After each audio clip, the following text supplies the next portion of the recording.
Hi friends, ಬನ್ನಿ paneer butter ಮಸಾಲೆ ಮಾಡುವ ಬೇಕಾಗಿರುವ ಐಟಮ್ಸ್ ನೋಡೋಣ. 2 ಟೊಮೆಟೊ, 2 ಈರುಳ್ಳಿ, 1 ಟೇಬಲ್ ಸ್ಪೂನ್ ಗಸಗಸೆ, 1 ಚಕ್ಕೆ, 2 ಲವಂಗ ಮತ್ತು ಸ್ವಲ್ಪ ಗೋಡು.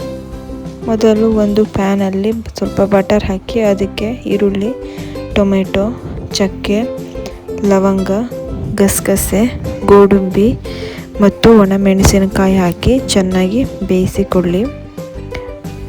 ತಣ್ಣಗಾದ ನಂತರ ಮಿಕ್ಸಿಯಲ್ಲಿ ನುಣ್ಣಗೆ ರುಬ್ಬಿಕೊಳ್ಳಿ. ಈಗ ಇನ್ನೊಂದು ಪ್ಯಾನ್ಗೆ ಸ್ವಲ್ಪ ಎಣ್ಣೆ ಹಾಕಿ ಪನ್ನೀರ್ ಕ್ಯೂಬ್ಸ್ ಹಾಕಿ ಚೆನ್ನಾಗಿ ಫ್ರೈ ಮಾಡಿ, ನಂತರ ಸ್ವಲ್ಪ ಖಾರದ ಪುಡಿ ಮತ್ತು ಉಪ್ಪು ಹಾಕಿ ಚೆನ್ನಾಗಿ ಮಿಕ್ಸ್ ಮಾಡಿ. ಪನ್ನೀರ್ ಸ್ವಲ್ಪ ಗೋಲ್ಡನ್ ಬಣ್ಣ ಬರೋವರೆಗೂ ರೋಸ್ಟ್ ಮಾಡಿ. ನಂತರ ರುಬ್ಬಿಕೊಂಡಿರುವ ಮಸಾಲೆಯನ್ನು ಪಾತ್ರೆಗೆ ಹಾಕಿ ಚೆನ್ನಾಗಿ ಕುದಿಸಿ. ಮಸಾಲೆ ಕುದಿಯುವ ಶುರುವಾದಾಗ ಫ್ರೈ ಮಾಡಿದ ಪನ್ನೀರ್ ಸೇರಿಸಿ 5 to 7 ಮಿನಿಟ್ಸ್ ಚೆನ್ನಾಗಿ ಕುದಿಸಿದ ಬಳಿಕ 1 ಟೇಬಲ್ ಸ್ಪೂನ್ ಕಸ್ತೂರಿ ಮೆಂತೆ ಮತ್ತು 1 ಟೇಬಲ್ ಸ್ಪೂನ್ ಗರಂ ಮಸಾಲೆ ಹಾಕಿ ಚೆನ್ನಾಗಿ ಮಿಕ್ಸ್ ಮಾಡಿ.